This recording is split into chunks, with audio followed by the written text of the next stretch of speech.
This week on the podcast, another extra special guest. Jon Hilsenrath was a reporter for the Wall Street Journal, covering everything from September 11th to the Federal Reserve for 26 years. His coverage at the Journal of the Fed got him nicknamed the Fed Whisperer for his many page one scoops. He's now running Serpa Pinto Advisory, multiple Pulitzer Prize nomination, author of a book about Janet Yellen. Just a whirlwind of information about the economy, markets, and the Fed. I thought the conversation was absolutely fascinating, and I think you will also. With no further ado, my conversation with the Wall Street Journal's Jon Hilsenrath.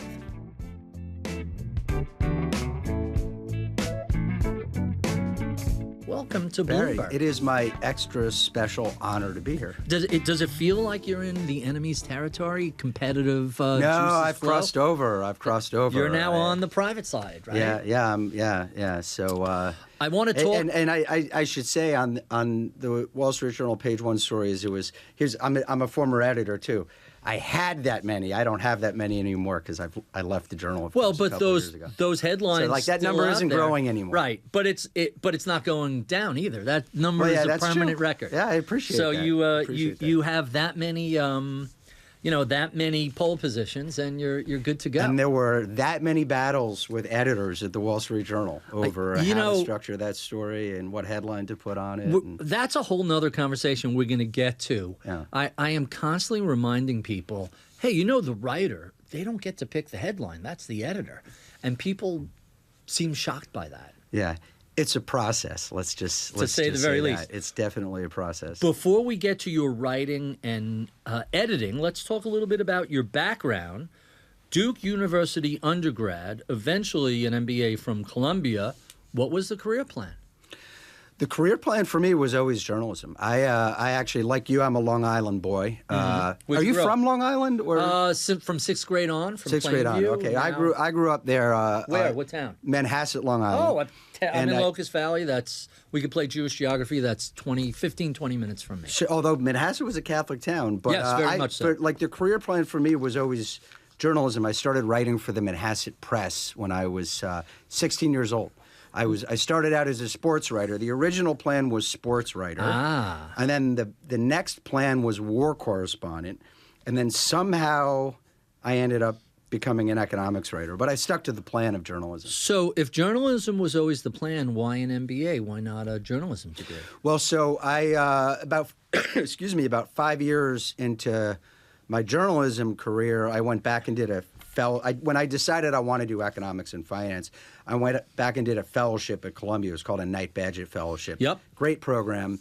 And what they did is they took a few working journalists and they put them through the business school for a year. That's interesting. And then after a year of that, I decided to do a few extra courses and get the MBA. But I was really there for the fellowship to basically what I wanted to do was learn how a balance sheet worked, learn how corporate finance worked. I had spent a bunch of years covering like macro, but I didn't understand anything about what made Wall Street go. So that was why I went back there. So what was it that drew you to journalism? Oh, wow.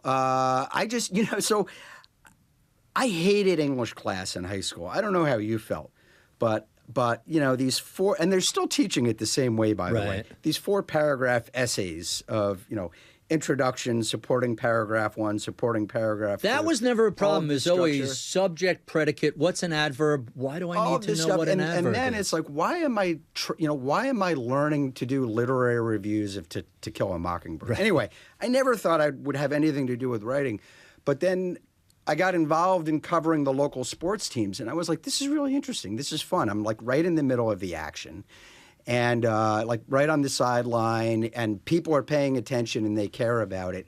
And I had fun, and I've come to see over my career that like the great thing about journalism, and like here we are in the Bloomberg newsroom, is like you're always surfing right on the edge of history. Right. And so that's really what ended up drawing it to me. I mean, there's the reporting aspect and the writing aspect, but just the idea of being like right in the middle of things as they're happening and trying to make sense of them and explain them was an addiction that I didn't get over for a long time. And right out of Columbia, straight to the Wall Street Journal, was that your first gig?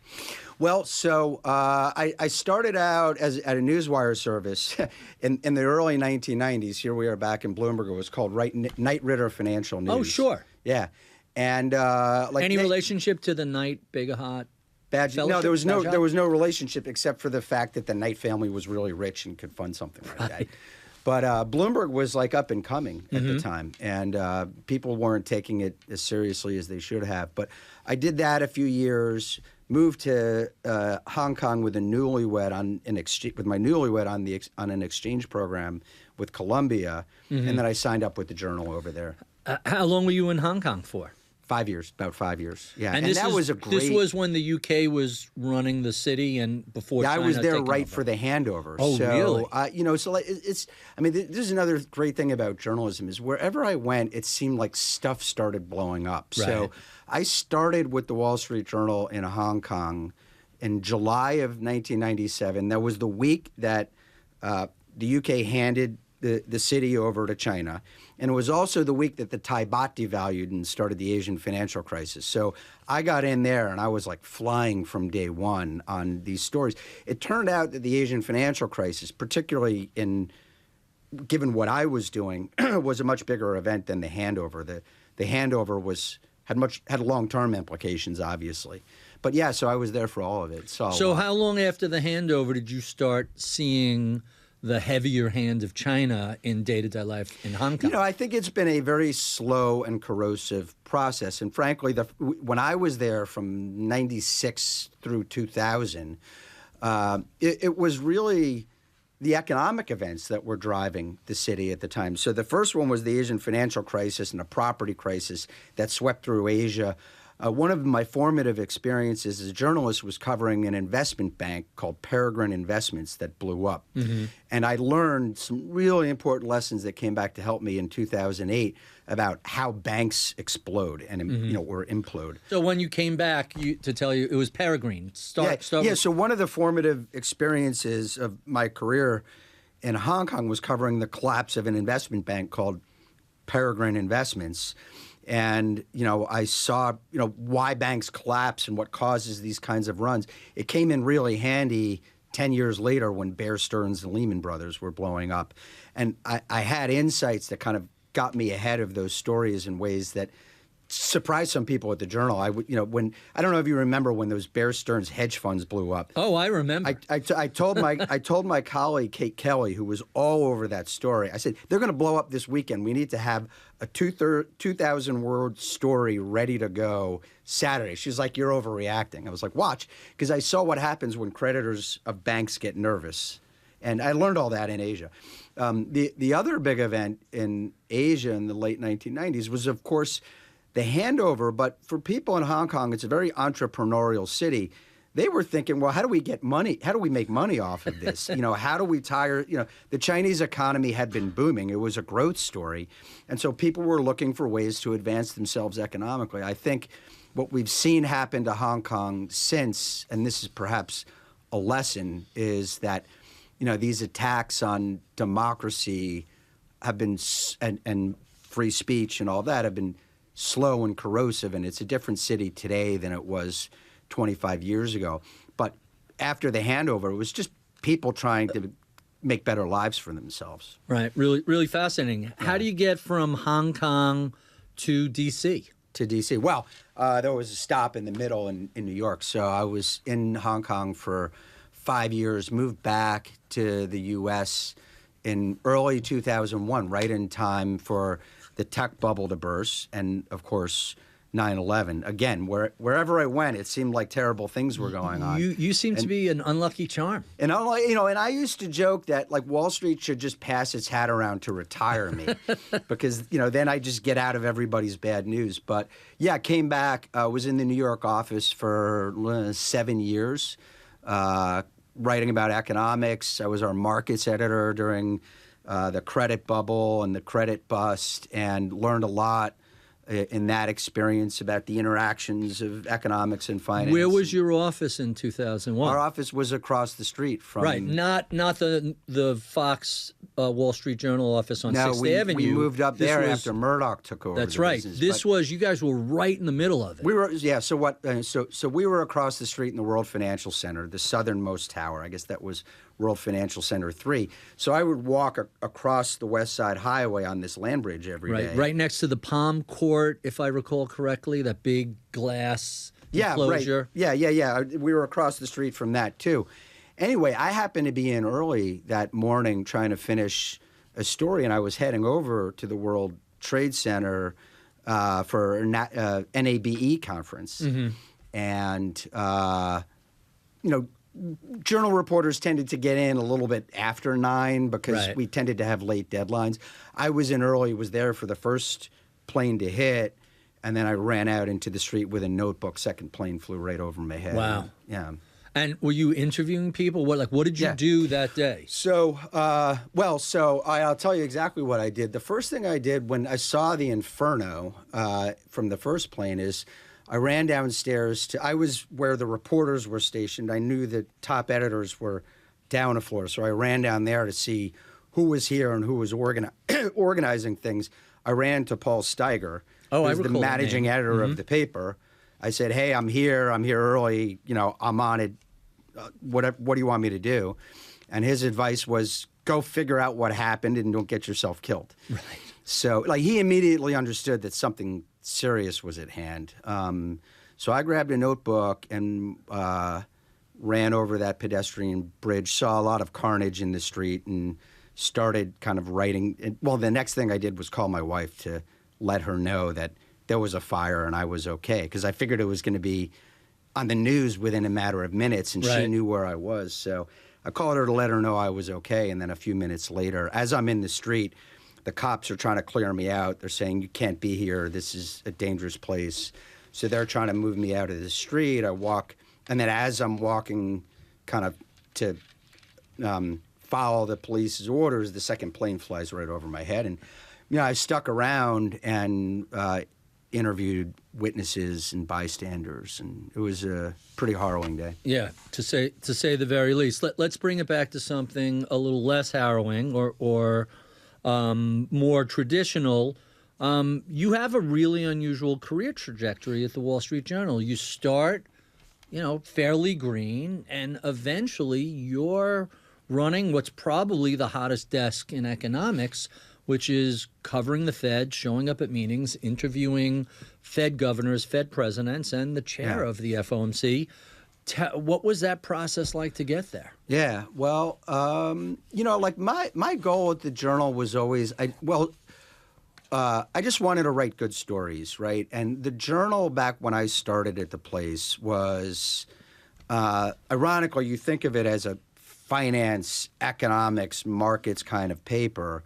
And that's how I grew up reading the New York Times and watching my dad read the Wall Street Journal.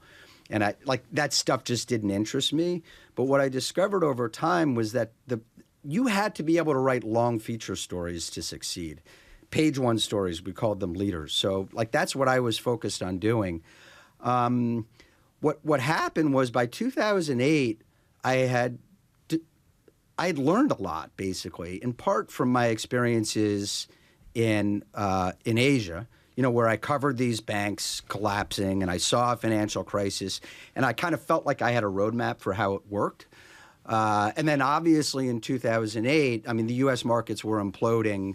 It was very complicated. It was credit driven. Our star Fed reporter left the paper that summer to go to The Economist magazine, Greg Ip. Mm-hmm. He was a legend. Yep. And the guy that my future boss really wanted for the paper had just moved to London, a guy named Mark Whitehouse, who's a Bloomberg opinion editor. Yep, I know that name here. For sure. Brilliant guy. Mm-hmm. And he was, I think, seen as the heir apparent, but he had just moved to London, so they had no one else. And I had learned a lot about markets. I had been writing about economics. I was just well placed. So they asked me to move down to Washington in the summer of 2008 to cover the Fed. And my first week on the job, Lehman Brothers blew up. So I'm on the Again. phone that weekend with the top leadership of the Fed, trying to understand, when Tim Geithner is talking to me about foam on the runway after a day of intense meetings collapsed. Some of these officials wanted to talk to reporters to kind of keep us informed because the next day was going to be a big deal, and they just kind of wanted to have their story out there. So I was talking to top people 6 days into the job. You're the perfect person to ask this question that I have never gotten a good answer to, which was, why was it that AIG was saved and Lehman was not? I have my own theory, but I haven't spoken to very many Fed officials in real time. I think it was sequential. Remarkably, right? So, what they were telling me Sunday night was that they hoped that they had enough of these facilities, rescue facilities in place. Boy, I can't even remember all the acronyms anymore. But, the liquidity that they were pumping into the other investment banks. And they hoped that they had enough of these facilities in place in order to keep the system stable the next day.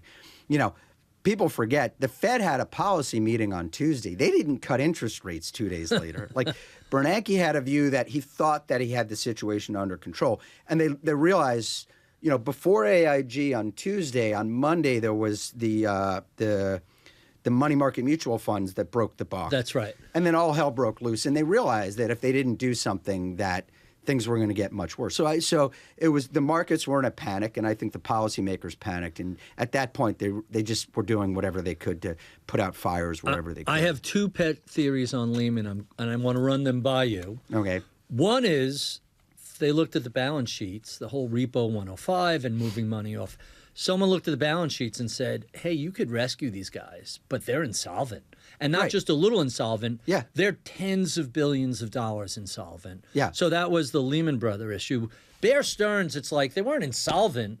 They just had too much money tied up in illiquid assets. It was a liquidity issue, not a solvency issue. Yeah, and the rules that the Fed was trying to abide by at the very edge of its authority was that they had to lend against good collateral. Right. And if it was bad collateral, they couldn't do it. And then the other problem that weekend was that they were starting to worry about who was going to be the next one to fail. With AIG, you had a lot of cascades. Once, if they bailed out Lehman, then the market's target was going to point to Merrill Lynch, right? So they were just happy to get Merrill Lynch bought that weekend, right? That's right. So John Thain, that was a great last-minute deal he pulled off, and it worked out well for everybody. Yeah, and they survived. So it was coming at them fast and furious. And what's kind of remarkable is that they had all summer to prepare for it, and it still blew up in everybody's face. The other thing that I would have loved to be a fly on the wall for was, at one point in time, Warren Buffett reached out to Dick Fuld at Lehman Brothers. And we don't really know the details, but it kind of looks like Buffett made an offer to Lehman and to Fuld, and he kind of turned up his nose at a lowball offer. Yeah. Eventually, Buffett makes a similar offer to Goldman Sachs, and Goldman was smart enough to take it. Yeah. So you can imagine how Bernanke was thinking, wait, they turned down Buffett? Why do we have to get involved? Well, I think a lot matters in kind of when and at what price, right? So I know that they were working very hard all summer to raise capital, and a number of deals, including with Korean investors, failed to develop. So we mentioned 319 page one bylines. What stands out as some of your favorite pieces?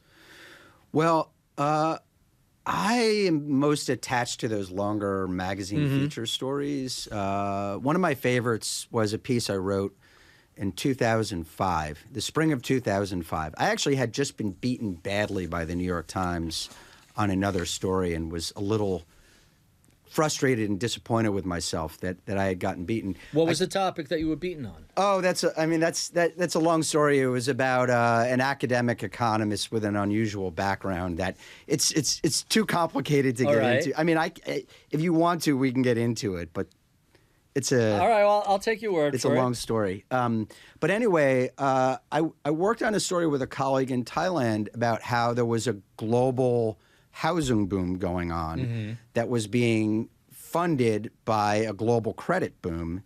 an increasingly complex credit, not just through banks, but through more sophisticated vehicles and sophisticated investor groups. And I quoted Robert Shiller in it. This is in June, maybe, of 2005, saying this was going to end in a global recession. So, and it connected the dots on something that was building, and it took a couple more years for it to really develop. I did another story, and the stories I love were the ones that were kind of looking around corners. But I did a piece, I think it was maybe 2003, 2004, looking at U.S.-China trade. I had figured out, an economist had told me, you know, everyone's talking about all these imports coming from China and how damaging it is for the U.S. You should look at what the U.S. is exporting to China. Our exports to China are booming, and you should do a story about that. Agriculture, right? So I looked at what was booming, and it turned out that our number 3 export in value and our number 1 export in volume was trash. We were the Saudi Arabia. Purpose? Well, we were sending them recycled paper. We were sending them recycled plastic. We were sending them recycled metal. And they were turning that into the boxes and containers and packaging that all the toys and books and microwave ovens came back in. Wow. And I kind of pieced this together and actually used a little boy's piece of trash to tell the story. I went to a recycling facility in New Jersey where I still remember their name, the Zazzaro brothers in New Jersey, right near the shipping containers. They had a container of recycled paper that was going off to China that let me pick through it, find a little boy's homework assignment that I made a photocopy of. I put the homework assignment back in the container where it belonged, and I tracked the kid down. And then I was able to track this one boy's homework assignment from the Zazzaro brothers backwards and then all the way to a paper, a newsprint facility in China. And I kind of used this boy's homework assignment to tell how global trade was changing the face of the economy. Wow. You were thought of as the Fed Whisperer. What does that mean? How do you get that nickname?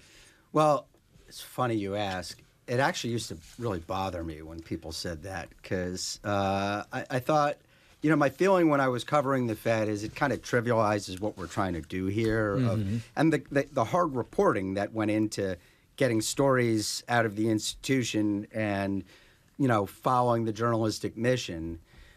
So maybe I was a little righteous about being called the Fed Whisperer back then. You know, Wall Street loves to attach these kind of 2-word names to everything. So when I was covering the Fed, it was like the taper tantrum, right, and QE infinity. This year we had the tariff tantrum. And the Fed pivot. And, you know, so for me, it was the Fed Whisperer. But, you know, since I left journalism and started my own business, now I'll use whatever I can to my advantage. So now I'm like, yeah, you can call me the Fed Whisperer. I'll take that. But yeah, back in the day when people said it, I was like, I'm a Fed reporter. I don't think Fed Whisperer is as trivial as something like, do you remember the Greenspan briefcase indicator? How thick or thin it was just a dumb thing. Yeah. I don't remember if CNBC started it, somebody started it, and it was just one of those dumb, like, really? Are we really doing this? But you were the one that was getting all the Fed scoops, that when they wanted to publicize something, they had a variety of outlets that they would reach out to. So 10 outlets would all get the same story, but one outlet would have a much more in-depth personal details. Here's where we got to demystify something. Okay, so let's hear. Yeah, I mean, we could talk for a long time about that, but I wouldn't say that was exactly the way it worked. So, you know, and this is kind of why I had, you know, was a little uppity about the Fed Whisperer thing is it wasn't like there was some bat phone sitting at my desk and like the phone rang and it was like, oh, yes, Chairman Bernanke, what would you like me to say today? There was, you know, and my successor, Nick Timrose, is great at this. There was a lot of reporting that went into those stories. A lot of work, a lot of... It wasn't like a spoon-feeding kind of process. It was a process is a key word, and it was dynamic and complex. So, I mean, we could talk in some more detail about that, but it wasn't the kind of thing that. Well, first of all, they only started doing press conferences sometime after. I guess it was around was 2012. It was about post 09, right? 4 years into the beat. Maybe it was 2010. I can't even remember anymore. But what went into the process of writing a Fed story was like you had to do a lot of reporting, a lot of triangulation. You had to figure out where the debate was going inside the room and put enough pieces of the puzzle together in order to say, this is what they're likely to do. And it was also very important. You know, people used to say, oh, how could his stories always be right? He's clearly being spoon-fed stuff. Well, there's a reason for that, because I didn't report stuff I didn't know. So, you know, you had to do a lot of reporting to get to a point where you could say, all right, this is where they are and what they're going, and where you could say, you know, this is what we know about the kind of state of the debate, or how, you know, there were some meetings where they weren't sure what they were doing going into it, and I wasn't going to get over my skis on that stuff. So it was, you know, so there was reporting that went into that. There was understanding the institution. I became very good friends with the New York Giants beat reporter. I'm a big football fan. New York Giants beat reporter in those years.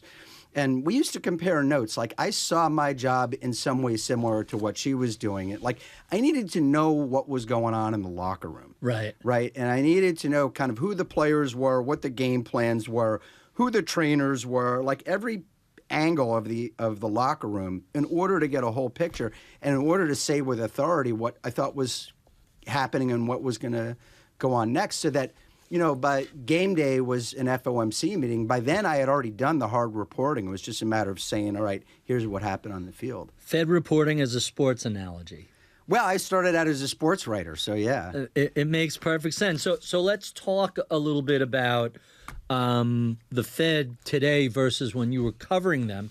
Now you're covering them as a researcher and an analyst. Then you were covering them as a reporter. You wrote, "The era of consensus and comedy at the U.S. Central Bank is ending." Yeah. Explain. Well, so, I mean, the Fed is a very consensus-driven institution. When I was covering the Fed back in the financial crisis period, 2008, 2009, 2010, there was actually a lot of disagreement. At the time, the disagreement was internal and mostly in the regional Fed banks. So I actually spent a lot of time talking to these regional Fed bank hawks to understand what their case was against programs like QE and interest rate cuts and things like Financial repression. And I mean, there were a lot of unknowns. For sure, there were a lot of unknowns.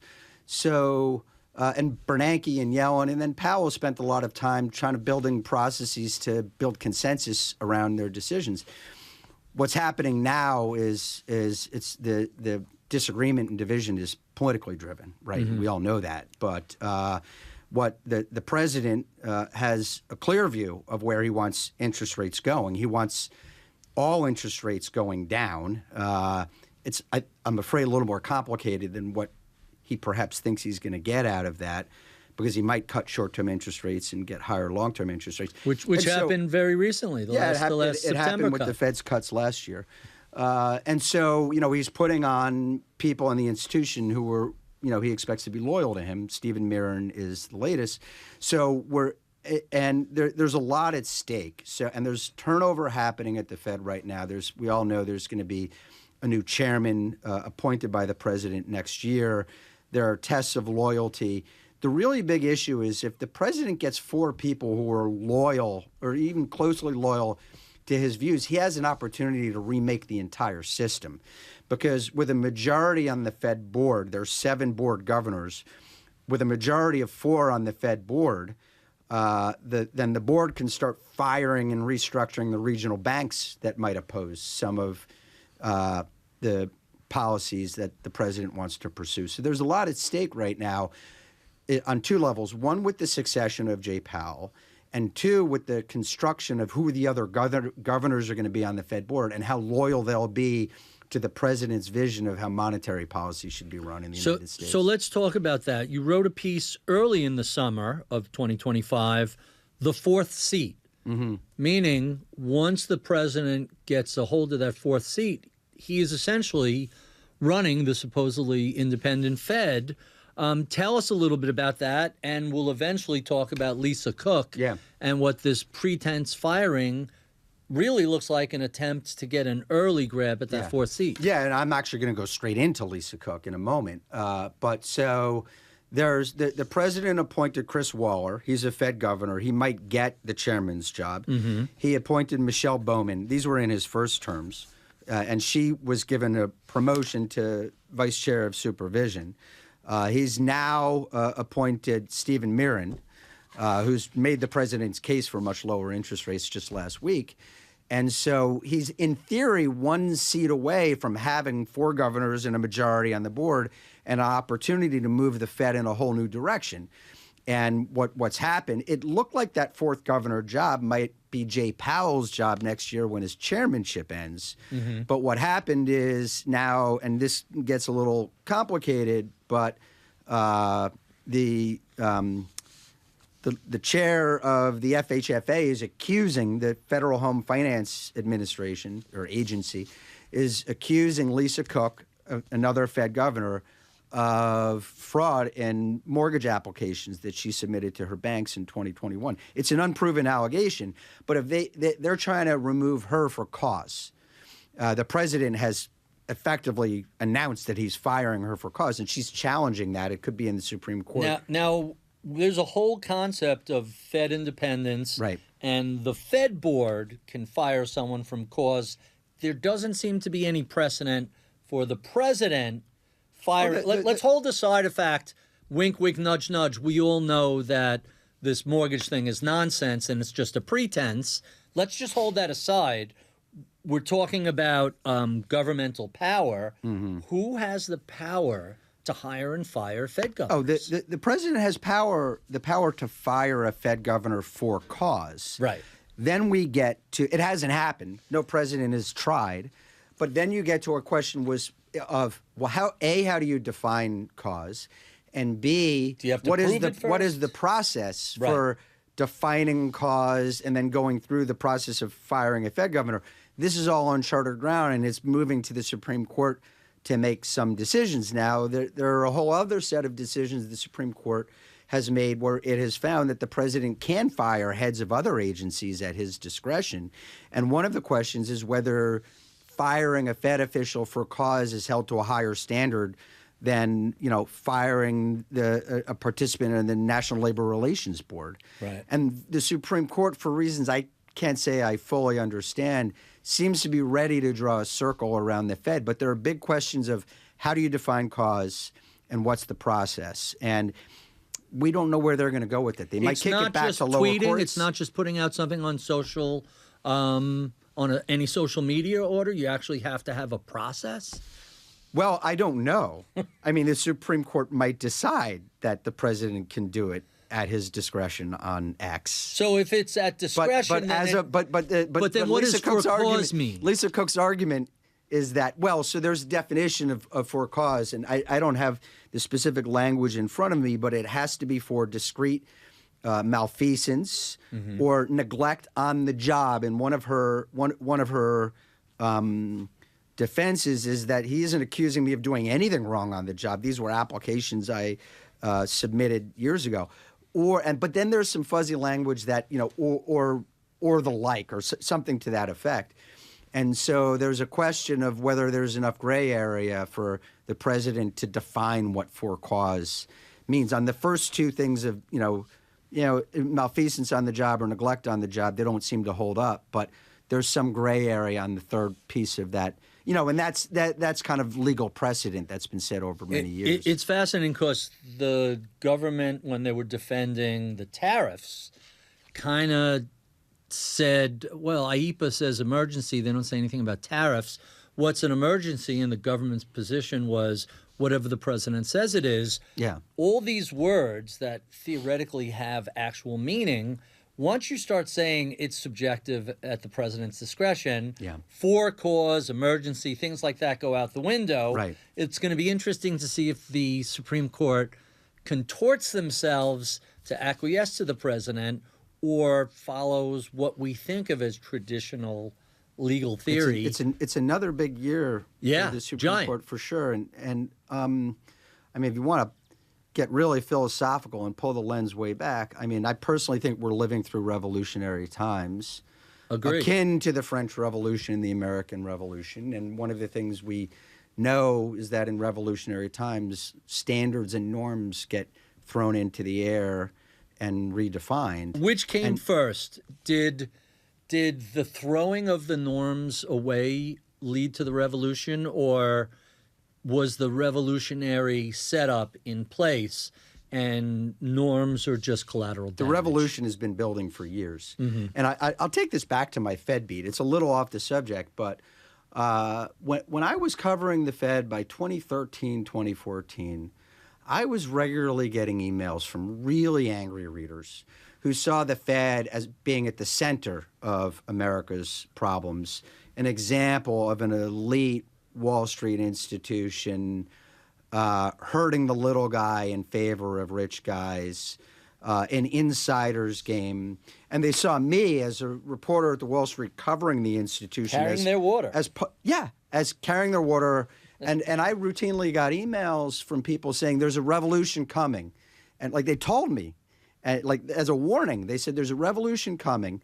And when we come, you're going to be one of the people we string up on pitchforks. Bastille Day. On pitchforks. They used imagery of the French Revolution. I was seeing this back in 2014. It actually led me to write a collection of stories with actually the most prolific Wall Street Journal page one reporter of all time, a guy named Bob Davis, about the economic roots of what we call the economic roots of political discontent. By 2015, like I was getting death threats, and we saw that there was like something going on in the country that was kind of deeper than your normally agitated reporter. And so we went out and wrote a bunch of stories called The Great Unraveling in 2016. I recall that. It was all about how kind of trade had gone the wrong way for many Americans, how finance had gone the wrong way for many Americans, and technology, and that people were angry, and they were angry at the elites. So to answer your question, the revolution started a long time ago, and I think we're pretty well into it. And I think a lot of this revolution has been, we have digital guillotines now, right? Where like we'll cut off your head by your reputation. But sadly and disturbingly, it's now getting somewhat bloody. Yeah, no, to say the very least. It's kind of fascinating. When I was writing Bailout Nation, one of the things that kept coming up when you look at the history of who is Treasury Secretary, they seem to be pulled from two different groups. They were either pulled from Wall Street and banking, or they were pulled from manufacturing and industry. And throughout history, if you had an industrialist as Treasury Secretary, when things hit the fan, well, a whole bunch of banks are going to have to go under. Sorry. Flip that. When you have someone from Wall Street, well, then we're going to rescue the banks. And ironically, I don't disagree with anything you said about the history. I think some of the anger is misplaced because it wasn't – the Fed basically stepped in when Congress – threw their hands up and said, we can't do anything. Well, and it was a financial crisis. Right, to and say it is, the and least. It is the lender of last resort. So right.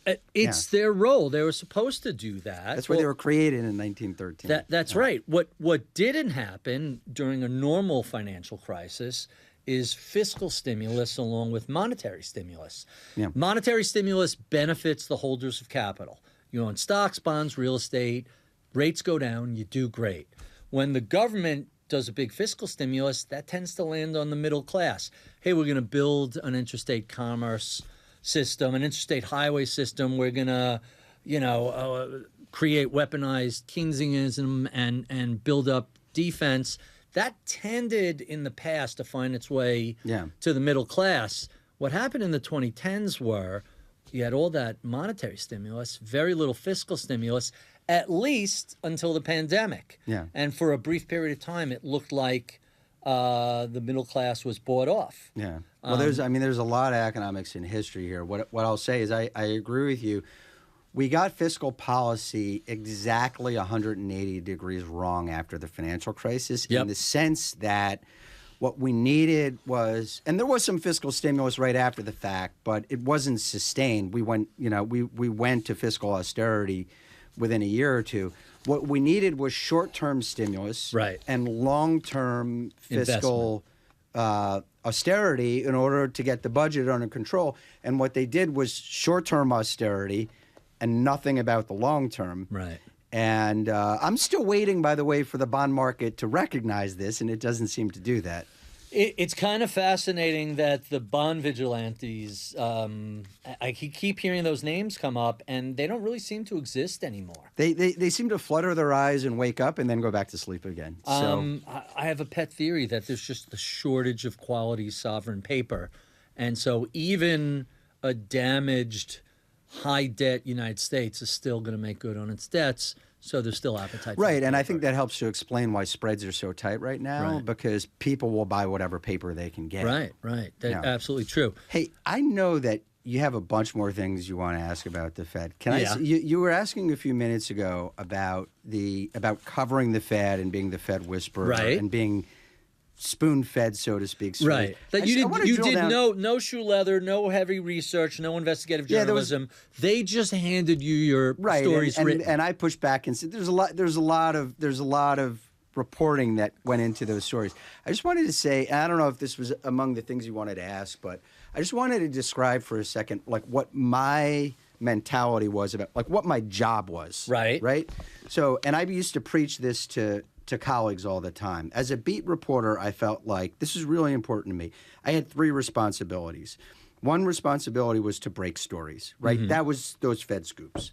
And it mattered. If people were going to pay to subscribe to the Wall Street Journal, they want something different in there. The other responsibility I had was to explain a complicated world. There were a lot of complicated things going on when I was covering the Fed with QE and zero interest rates, and I had to understand it and try to explain it to people. But then the third piece was holding powerful people and institutions accountable. And, I think that from the outside, maybe people would look at this and say, oh, he's getting spoon-fed these scoops and he's pulling his punches, he's not holding them accountable. But that third part was important to me. And, I'd be happy to talk about stuff that we did on that front and what we did to try to hold the Fed accountable. Well, let's zoom out. And there's also this sense that those two things are in conflict, right? That, if you're holding their feet to the fire, they're not going to give you the next scoop. And my response is, first of all, they weren't spoon-feeding me scoops. I had to work to get the information and put them in positions where they would tell me things. That didn't happen by accident. I had to leverage information how I could.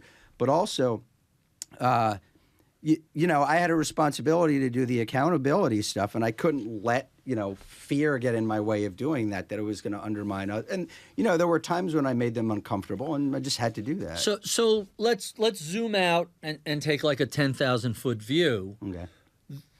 A Fed chair has a story he wants to inform the market of, and that's always been my thought process. When the Fed is communicating, it's not about image or PR.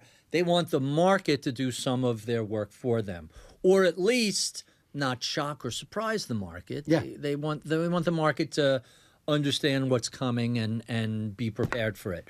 So how would a Bernanke or a Yellen go about communicating, hey, you guys don't understand, there are after you left in 2022, there was a bunch of increases coming, but let's stick with the 2010s. Yeah. Hey, rates are low, and they're gonna stay low for the next for the foreseeable future. How does that get disseminated out to the public and then to the bond traders so that the street knows what's coming up next? Right. Yeah. Okay. So there are a lot of pieces to this. The first one is you're right. There are two really important imperatives from their perspective, especially in the 2010s. Because the short-term interest rate had gotten to zero, what they realized was the only way they're going to affect financial conditions in a way that helps the economy is if they convince the markets that they're going to keep interest rates really low for a long time. Then you get long-term rates down in addition. And so projecting a stance of dovishness for a long time became part of the mission, right? And that was part of what they wanted to do to influence the economy and financial conditions. But then the other thing, as you said, is they don't want to freak the markets out because that causes, in their mind, unnecessary turbulence that can be really damaging. And they're still haunted to this day by 1994, when Greenspan raised rates, I think, by 0.75 of a point, and the market started pricing in a succession of 0.75 point increases. And then the next thing you know, Orange County, California blew up and Mexico blew up, right? So, like, they want their view of the world to be understood, and they do a lot of different things along those lines. They give speeches. They've become more, back in the early 90s when I started on this beat, the Fed didn't tell anybody anything. Right. There wasn't. It's so funny. I've told people this. You get an announcement, we've raised rates. The only way you knew the Fed did something was from the open market activity in the bond market. Right. Oh, the Fed must have done something. What's going on? Yeah, right. Yeah, that was what I was going to say. They weren't putting out announcements in 1989 when they did something. You had Fed watchers. That's what the original term Fed watcher meant. You had people in the markets who looked at what were going on with money market rates, and the Fed injected X billion dollars, and they're like, oh, they just pushed up interest rates. And then it took you 3 days to figure out if that was their intention or an accident. And then so over a course of 30 plus years, they've become more and more transparent, right? So Greenspan started putting out statements. Oh, and by the way, Alan Greenspan just delighted in how obscure he could be in what he said because he wanted to confuse people. And they came to see over time that there was a benefit to just being clear. So they put out statements. They put out minutes. Obviously, they started doing press conferences. Is there interaction between Fed officials and reporters that doesn't show up? Yes, Fed officials talk to reporters on background in certain circumstances, and so we did talk to Fed officials.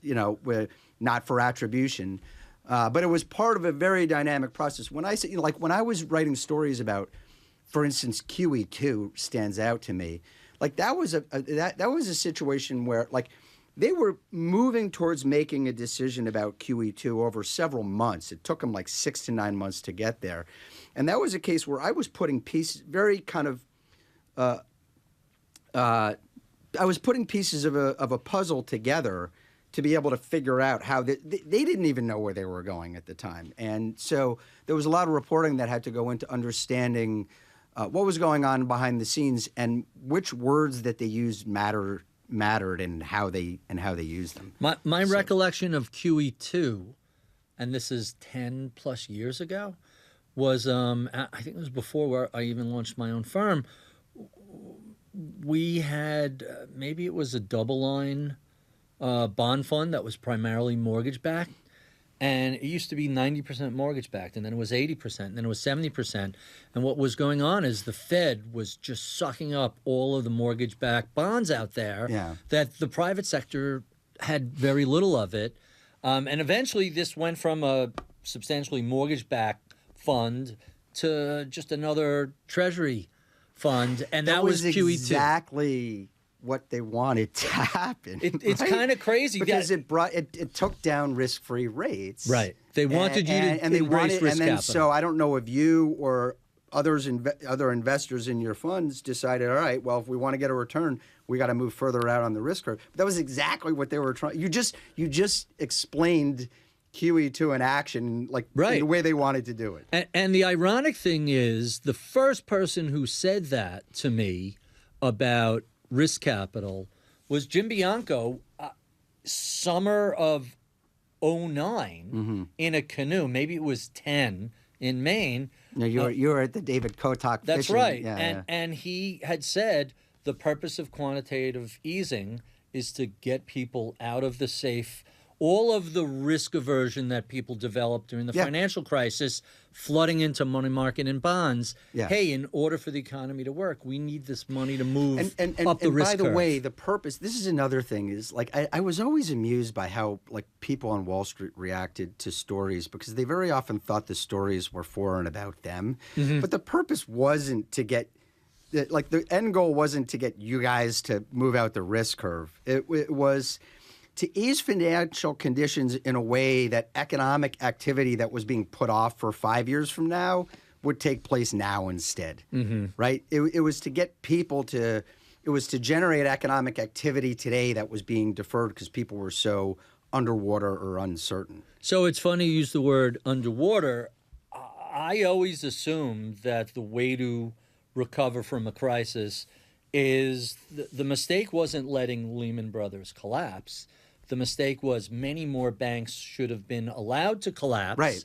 Tear the Band-Aid off, have the government provide debtor in possession financing so all these companies, the joke was there's no such thing as toxic paper, only toxic prices. At the right price, these pools of bad mortgages had value. That's the age-old debate in finance, right? Is it, if you bail them out, you're putting off all these hard decisions. Right. But basically, I remember talking to Bill Dudley about this, but basically what you're doing is trying to smooth out the curve so that there isn't as much damage today. Right. You're bringing forward some activity, but by design, you're actually putting off some of the damage for the future. The alternative is you tear the Band-Aid off, you get to the right price. But the worry at the Fed at the moment was that they were replaying the Great Depression. And in the Great Depression, what happened was the price didn't correct and readjust. The whole process of destruction fed on itself.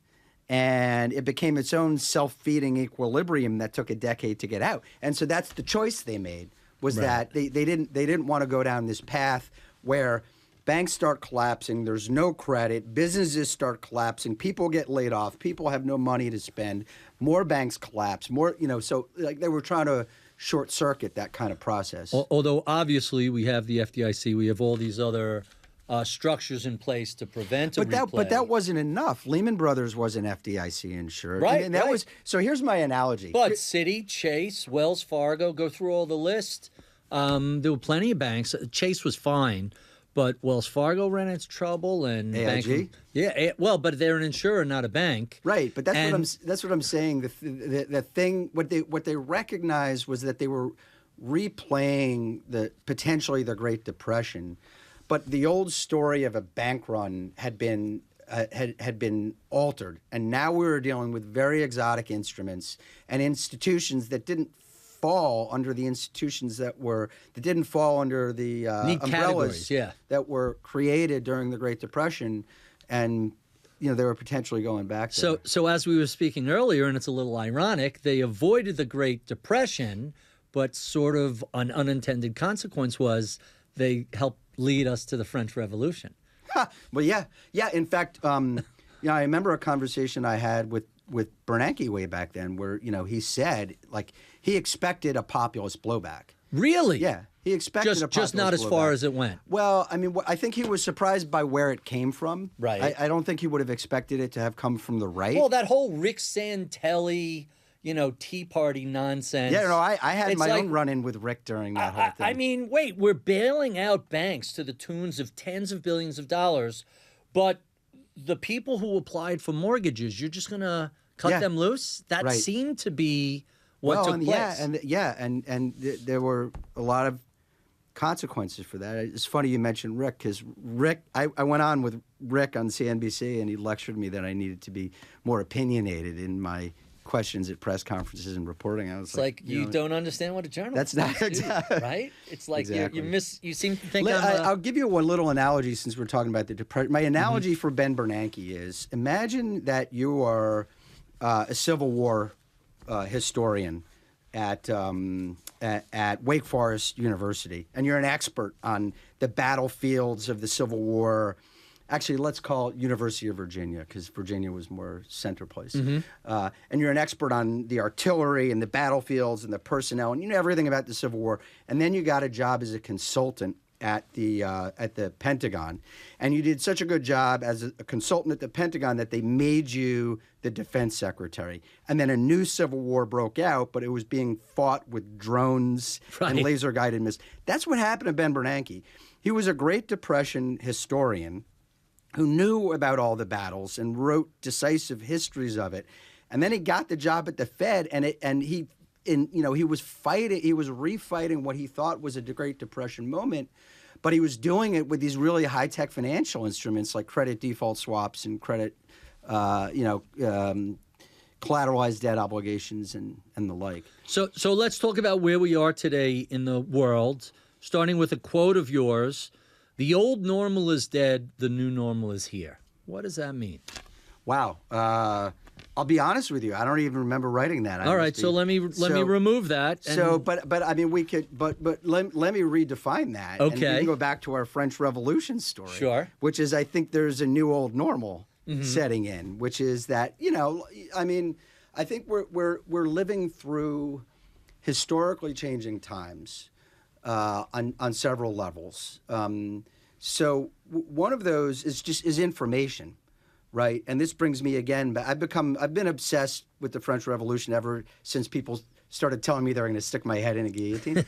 but there was an information revolution happening during the French Revolution too. There were printing presses everywhere. Relatively new. There were pamphleteers. I mean, the printing press had been around for a couple of centuries, but it wasn't being mass produced and in every village and every neighborhood in Paris.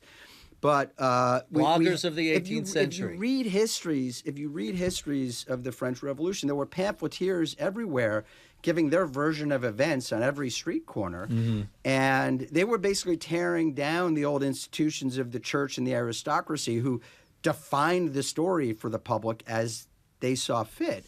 And the United States too. The Declaration of Independence was a pamphlet. They signed the thing in Philadelphia. They fled because the British were coming, found their way to a printing facility in Baltimore, and started mass producing the Declaration of Independence. So, I think we're going through something like that now, where the old institutions of power in the media are being redefined. I mean, for goodness sake, podcasters had a bigger influence on the last election than CNN did. It's amazing to me. Yeah, no doubt about it. So I think that that's an old normal, but the new normal is this technological revolution in my mind is mind-boggling. I mean, I'm happy to sit at the table with a contemporary. When you and I were young men, if you wanted to take a picture, you had to get a camera. You had a black box called a camera with something called film, a canister called film in it, and then you would take 36 snaps, and then you had to take it to a store. Or a photomat, a little yellow booth. Yeah. And it had to get, it took a week in the store to get developed, and you had to pay some amount of money. If you wanted to do research, you went to a library. If you wanted to write a letter, you wrote it with a piece of pen on a paper. You stuck it in an envelope, put a stamp on it, put it in a blue box, and waited a month for a all of that stuff is now instantaneous, infinite, and practically costless. And so, and like I ride the subway in New York, you look like every 3 out of every 4 people sitting next to you is staring at their phones. Right. I think the information we're living through right now is quantums of magnitude of what they were going through, I think, during the French Revolution. So it's an interesting time to be alive doing what we do. To say nothing about bad information, misinformation, propaganda, a whole nother thing. Bad information, the word libel has its root in part in the French word libelle, which were these scandalous pamphlets that were being put out about Marie Antoinette on, I think it was called Grub Street in London. So, yeah, an abundance of information includes an abundance of really bad information and misinformation. So we're living through all of that right now. So let's talk about it's not quite the central bank stuff you're talking about. Not quite, but let's talk about what all this means for the economy, which, as you have noted, has proven to be much more resilient than most forecasters have predicted. So where are we in the economy today? What sort of job does the Fed have to do balancing their dual mandate in the post-pandemic economy we are living through? Yeah, I think the Fed is in a tough spot and is prone to making some costly mistakes right now. Do you think they make mistakes, or are they just always late to the party? No, I think they make mistakes. They clearly made a mistake after COVID, and I understand what happened. So this is the thing. Like, people attack the QE programs that Bernanke did. I think in the moment that he implemented them, the net benefits were greater than the net costs in those moments. what happened, I think, was we went into another shock after COVID. And I think, Jay Powell made a mistake. Frankly, he's not an economist. And he misread a supply shock to the economy as a potential demand shock. So he took all these tools off the shelves that Bernanke and Yellen had created and threw them at the COVID shock, which was a supply shock, overstimulated demand, and we got inflation. So yes, that was a mistake. You're putting more of that on the Fed than the massive fiscal stimulus from CARES Act 1 and 2 under Trump, CARES Act 3, and all the various spending bills under Biden.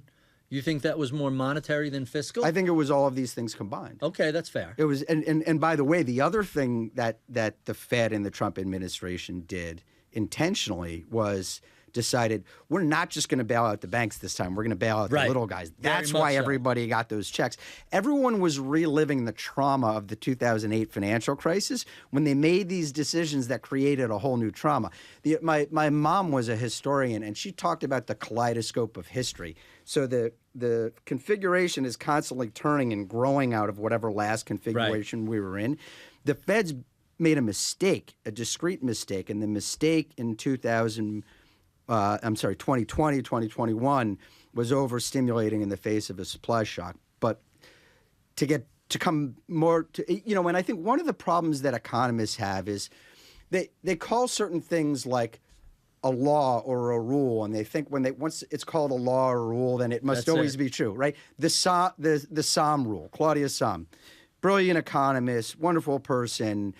She noticed a correlation between that, at certain moments when the unemployment rate rises a certain amount, I think a half percentage point over a 6-month period, it tends to keep going up. That's like in a historical observation. It's not a law written into the rules of economics. And never from a 0% interest rate and a sub 4% unemployment rate. Like where the Somm rule didn't work was coming from levels that historically had never existed. Yeah. So yes, it's a correlation. You have to look at the situation you're in right now, and these rules of thumb. And people do, they're like, "Oh, GDP contracted. We're close to a recession." I think you have to look at the situation you're in and make the most sense of it that you can. So where are we right now? So growth has proven to be more resilient than a lot of people expected, but employment is slowing down. Inflation is above the Fed's 2% target. What sense do I make of this? I think that the economy has slowed down a little bit, but coinciding with all this uncertainty from the tariff shock is we're going through an investment boom. We're going through a technology-driven investment boom right now, which, by the way, could hurt laborers and workers in the long run, and maybe we're seeing some of that as we speak. By the way, I also think that if the demand for capital is rising for investment in AI and data centers, higher demand for capital should mean a higher equilibrium interest rate, a higher cost of capital, right? Mm-hmm. If the demand for capital is higher, then the price for capital should be higher. And, but the Fed is being asked to respond to a labor market that's softening. My own concern is that the Fed is going to ease into the slowdown in the job market when the financial markets are on fire, when it thinks the risk-free rate is lower than it actually is, and when there's still an inflation problem, and they're going to light even more of a fire into these markets, which might feel good for a few months, for as we saw in the early 2000s, late 90s, go on for years. Mm-hmm. But those situations often don't end well. So I want to combine two of the things you said. You mentioned we're above the Fed's 2% inflation target, mm-hmm. but why is that a rule? Or if you look at the 2000s, 2010s era, 2% was an upside monetary target from below. Now we've kind of pivoted into a fiscal stimulus era, and 2% is a downside target. Yeah. Should you have the same inflation target in the 2020s that you had in the 2000s and 2010s? Yes, 100%. It should be immutable. So it should always be 2%? Because it is now, and it's in everybody's interest to keep it there, and here's why. So we have a fiat currency, right? Mm-hmm. And so, if you go back 200 years, 300 years, the anchor for that currency was was gold. People would say your money is as good as gold. If you had $1 today, you could buy X number of ounces with that $1 today. That was the anchor for the currency. Gold doesn't work as an anchor for the currency, in my humble opinion. Do you know that Americans spend about, the last time I looked at this, about as much money every year on dry cleaning as they spend on gold? Yeah, no, that makes sense. And do you know that the largest producers of gold in the world include countries like Russia and South Africa and Venezuela, not the most stable producers. So why would we anchor our currency to an idea like gold? What you want to have an anchor. Now, so the inflation target, what inflation is an anchor that, your dollar is going to be worth a known and set amount every single year. It is the 2% inflation target is the gold standard of the past. And in my mind, it's a more sensible gold standard because it touches a wider array of what it costs us to live. So then the question becomes, well, why 2%? Right. Well, so the answer is because that's what they chose. Because, and this actually, I go through this in my book about Yellen, but, well, why shouldn't it be zero? Well, the fear was that if your anchor is zero, then interest rates are always very low. And when you get to a point where the economy is slowing down, like a depression or a recession, unemployment is rising, the central bank can't do anything. Exactly what we lived through in the 2008 period. You need to have the inflation number a little bit above zero. You want it low, but you want it something above zero so that the Fed has a little wiggle room to support the economy in a crisis. That's the idea. So you could say, well, it should have been 3%, it should have been 4%. Okay, but we chose 2%. And once you've chosen it, then it's very hard to say, we choose something else now. I read a paper by former Fed Vice Chair Roger Ferguson about the 2% target. And Ferguson said it's a random number that came out of New Zealand where someone just happened to be talking about inflation in the 1980s, and they tossed out 2%. And that's the history of it. It traces to a New Zealand banker discussion 50 years ago. First mover advantage. There was certainly an element to it. But I want to say something else about it because people sometimes make this argument that, why should you accept any inflation? We're debasing our currency. The currency today is worth 5% of what it was worth. I hate that 2% argument. of what it was worth in 1913 when the Fed was created. But in my mind, what matters is the purchasing power of an hour of your labor, right? So exactly. If inflation is going up 2% a year, okay, that's one thing. If you're earning 3% a year for your labor, or if you're earning 5% a year for your capital, then you're getting ahead. And it would be impossible for anyone to argue to me that the human condition is, on many levels, maybe psychological. I can't make this case, but the human condition is worse today than it was in 1913. Of course. America became a world superpower in 19. So it's just, it doesn't make sense to me when people say you're debasing the currency. What I want to say is against what measure?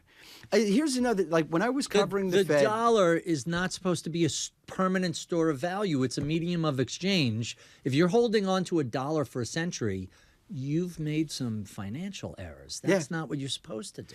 People used to always say to me, and I used to hear them say when I was covering the Fed, that the Fed is destroying the value of the dollar. Right. And I spent a lot of time, this gets to something I think we're going to think about. So what does that mean? When the Fed, one of my principles for writing was I need to be able to break things down to their core meaning. What does it mean when you say that the Fed is destroying the value of the currency? They're debasing it. I love that. But it's a metal, a precious metal. But so you couldn't say that kind of relative to other currencies because the dollar was going up. And while it's, the purchasing power of $1 today was going down, the purchasing power of your income is long. And this, again, brings me back to the revolution. Because this is also a technological revolution. A lot of working class Americans got left behind during this era of technology and globalization. Absolutely. And what happened was the purchasing power of their labor declined. It wasn't the Fed that did that from inflation. Inflation was very stable. The purchasing power of the labor declined because they were competing against low-wage workers in Mexico and China, and because they were competing against machines that were replacing them in the workplace. And so it is true. It is a fact. And this is another part of the revolution, which is related and potentially intensifying. We're 25 years into this kind of post-industrial information-driven economy, and what we know about this is that it exaggerates inequality. It concentrates wealth among very few people, and a lot of people are being left behind. And the question is, and how do you preserve the value of the dollar? It's how do you preserve the value of an hour of your work? How do you find work that's going to keep your family fed and get your kids through school and get you your trip to Disneyland every year? The federal government dropped the ball, and we see it in some specific industries. Like if you're shutting coal mines in West Virginia, well, you have to retrain those people to do something else. Yeah. And if you work in a furniture factory, a garment factory, any of the low-end manufacturing businesses that all left, those people have to be retrained. Well, I wrote a lot about this, and we did, but it's not. It wasn't as if we didn't recognize I'll just say it. The elites who were driving the bus didn't recognize that there was a challenge there. There was a Trade Adjustment Act, right? There were facilities that were meant to get people retrained. And there was a vast American community college system, which was meant to be a vehicle to get people retrained. But I talked to people from from furniture plants in Hickory, which is one of my favorite analogies for America, because Hickory, North Carolina, is right next to Charlotte. One's a banking center, one was a furniture center. One went one way. One went red, one went blue. One did better, one did worse. Anyway, I talked to people in these plants in Hickory, and they're like, I didn't finish high school. Now you're telling me to go out. I'm 50 years old. I got to go and re-educate myself. And then, for the people who actually went through it and did it, you're like, I was making $25 an hour with a pension and health benefits. Now I'm a phlebotomist. I'm pulling blood out of people's veins, making $12 an hour at a hospital. It didn't work for them, and this was one of the great errors of the economics and economic policy profession over the last 25 years is they didn't think that stuff through, and the politics weren't conducive to addressing that problem. But this is one of my kind of warnings for politicians today. I don't see how anyone is fixing that underlying problem that we live in a post-industrial economy that bifurcates wealth and income, and frankly, I don't think it's realistic to expect we're going to reindustrialize this country. Even if we do, it'll all be automated. It's going to be exactly. It's going to be machines, and we're moving out of an industrial era. So my question is how do you? I talked to an economist, David Otter, who's thought a lot about this stuff. He wrote the papers about the China shock. Our work is not only a source of kind of fulfillment and income, but the way we work is also the way we distribute wealth and income. Mm-hmm.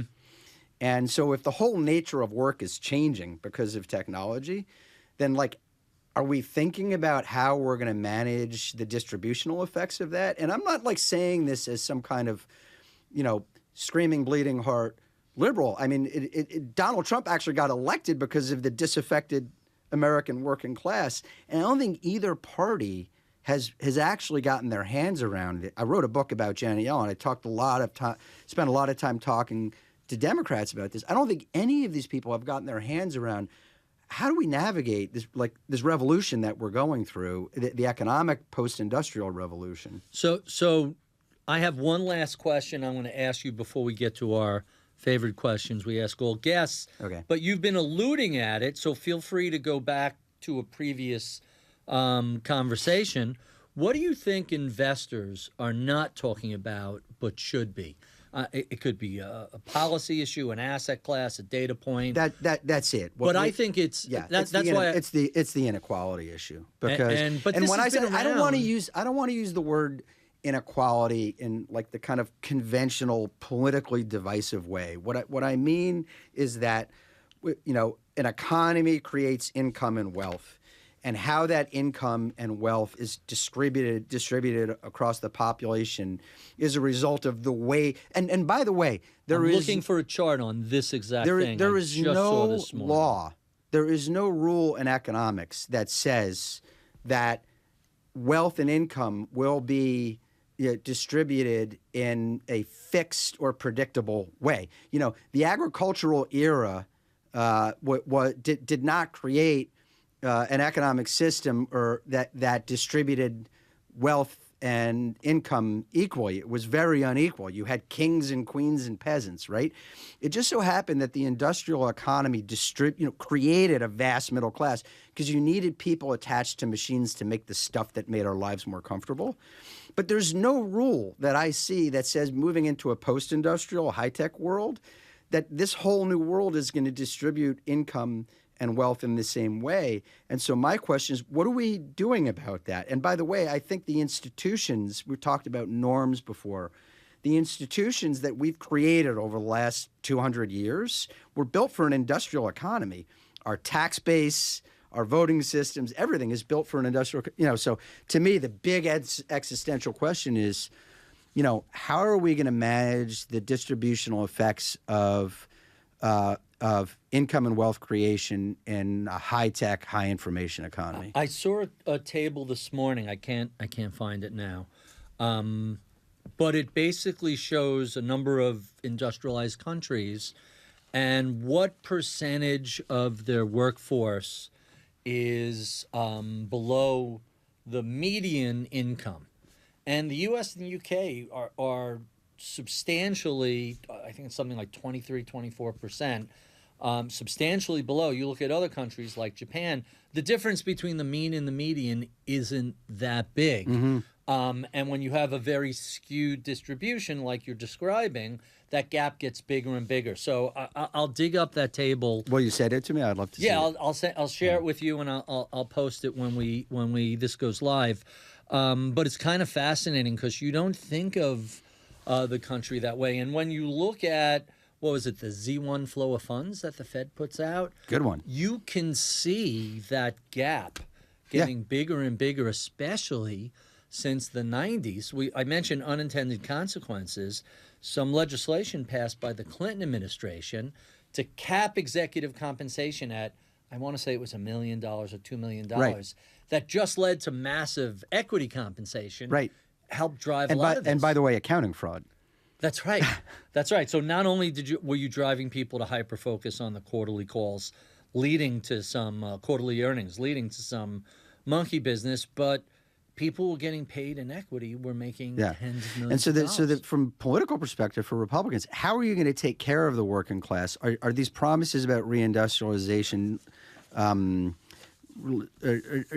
you realize them? And for the Democrats, how are you going to win people back? Because they lost them. Donald Trump took them from him. Well, the question is... And by the way, in terms of the Fed, all the Fed can ever do is make a mistake. It's like his job is to prevent financial crises and keep inflation stable. Like, people love to attack the Fed because, you only notice it when it's screwing something up.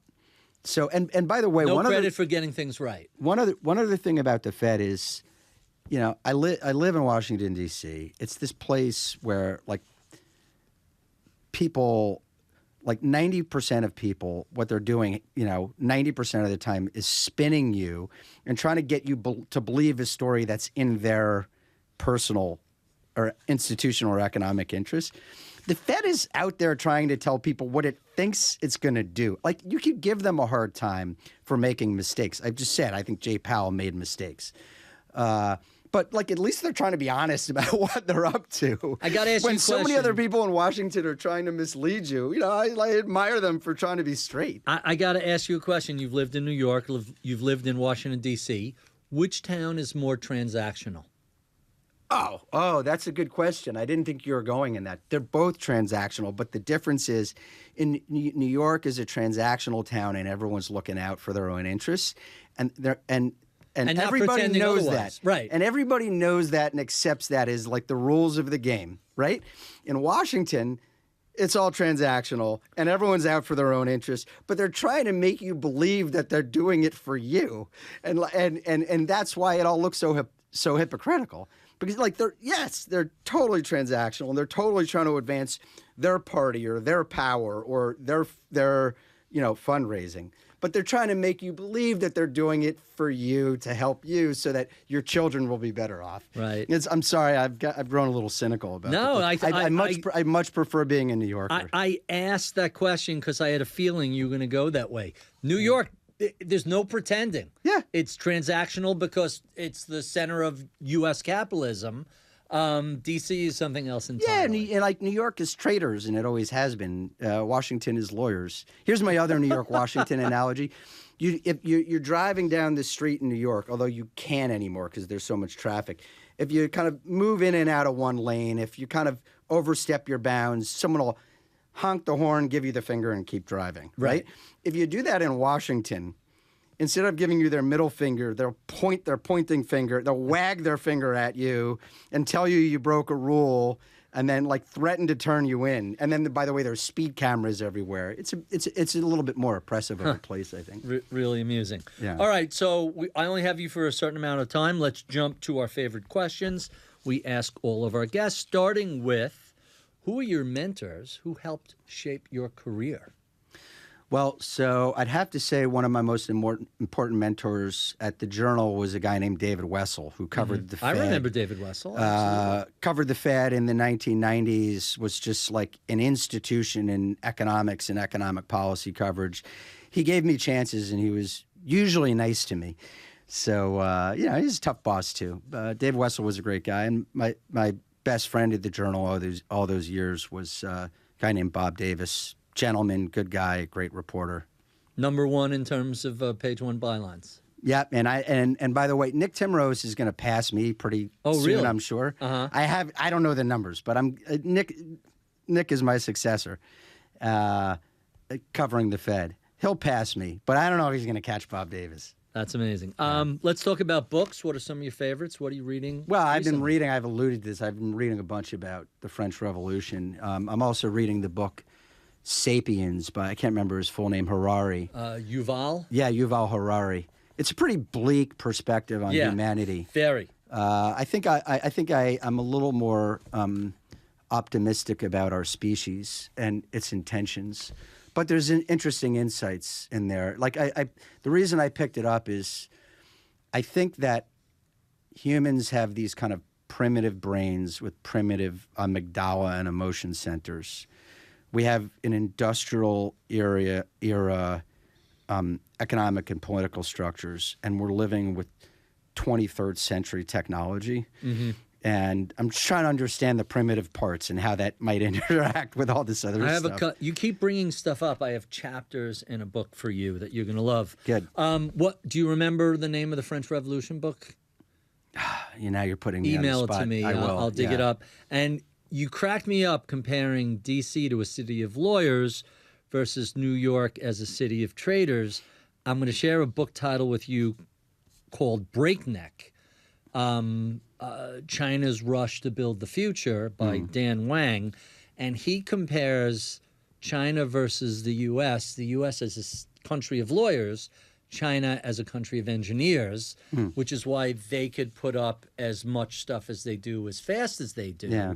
But we're also a country of entrepreneurs. For sure, Yeah. for sure. And We're not just not a lawyers. state-dictated, although I was going to say not a state-dictated industrial policy, but that's changing. Well, so this is another thing that I just having a hard time getting my head around. So, like, China's economy is really struggling right now. They definitely pushed us. They challenged us. You know, we were our workers were hurt by the incursion of China imports, but we're on many measures, we're still doing all right and winning. But we basically conceded to China's economic model. It's like we're moving towards a state-run capitalism. State-run capitalism, which is it's hard for me to get my head around the idea that we've given up on a system and a project of democratic capitalism, and that's if I should let me is this a permanent change? I should say democratic free market capitalism.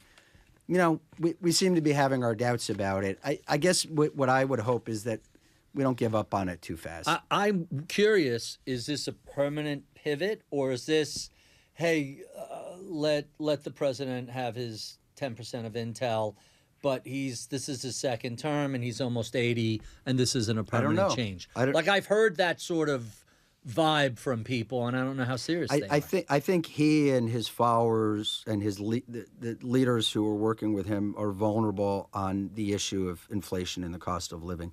He got in there in part because people were angry about the inflation of the post-COVID period. Back then it was eggs. Now it's beef. We're doing a lot of things right now. It's not just tariffs, but with monetary policy pushing.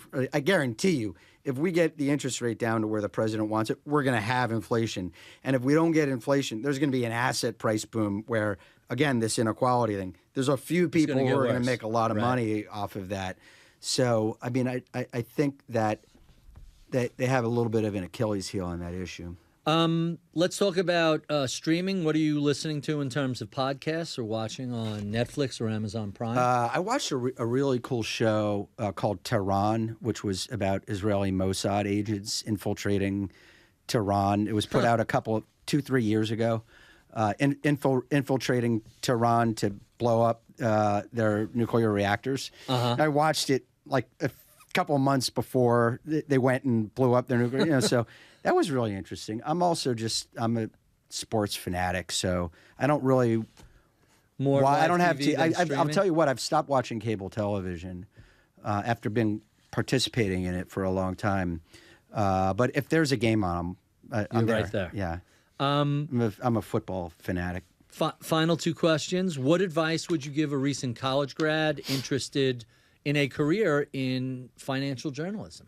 Financial journalism. All right. So I've had this talk. This is getting back to the whole printing press, French Revolution thing. I mean, I think it's clear that the journalism is going through a period of exceptional disruption right now, right? And so the choices that I was looking at when I was coming into the field of like, how do I get to the Wall Street Journal? How do I get to the New York Times? Like, it's a different set of choices. And if you use the kind of pamphleteer's analogy, when you see what's going on, look at you. You started a podcast and, this has become this great thing for you. I say this to young people all the time. Think expansively and creatively about where these interests might take you. The core skill set of getting information, distilling and making sense of the information and conveying information, like that's the core of journalism. That's more essential than ever. But the way you're going to practice those skills is going to be different than what I did. And like I had a young student that I was working with and talking to at Duke a few years ago. She was going down the whole newspaper route. She's now doing a true crime podcast in the Midwest. And so, I think that there's a lot of opportunity out there for people who are willing to kind of take chances and be nimble. And it's scary, but there's a lot of opportunity for people who can be flexible and find the opportunities and go for it. And I love being a journalist. I would not take there's this ritual that journalists go through where like experienced journalists are constantly trying to tell young journalists, don't do this. It's a terrible field. It's a dying profession, and go become a lawyer, blah, blah. I had a great experience. Like, I'm never going to tell someone not to pursue that dream or that interest because it was so good to me. But you've got to be willing to, kind of take chances and go down some roads you might not expect to go down. Recognize how the business model has changed. Yeah. And our final question, what do you know about the world of economics, finance, central banks today? Might have been helpful 25 or so years ago when you were starting out, 30 years ago. Well, I mean, I guess the basic thing is just that it's so much more interesting than I expected. I didn't want to get into economics writing. I did by accident. And I stayed in it. I wanted to be a war correspondent. And what I came to see was that, or a sports writer, that the great battlefields and the great arenas that really affected the human condition were in markets and economics. So I guess what I would tell myself now was to go into it with even more conviction because it turned out to be so fascinating. Really, really interesting. Thank you, Jon, for being so generous with your time. We have been speaking with Jon Hilsenrath, former chief economics correspondent for the Wall Street Journal. Today he runs Serpa Pinto Advisory. If you enjoy this conversation, check out any of the 567 we've done over the past 11 years. You can find those at Bloomberg, iTunes, Spotify, YouTube, wherever you find your favorite podcast. Be sure to check out my new book, How Not to Invest: The Ideas, Numbers, and Behaviors That Destroy Wealth and How to Avoid Them. How Not to Invest, at your favorite bookseller now. I would be remiss if I didn't thank the crack team that helps put these conversations together each week. Alexis Noriega is my video producer. Anna Luke is my audio producer. Sean Russo is my head of research. Sage Bauman is the head of podcasts here at Bloomberg. I'm Barry Ritholtz. You've been listening to Masters in Business on Bloomberg Radio.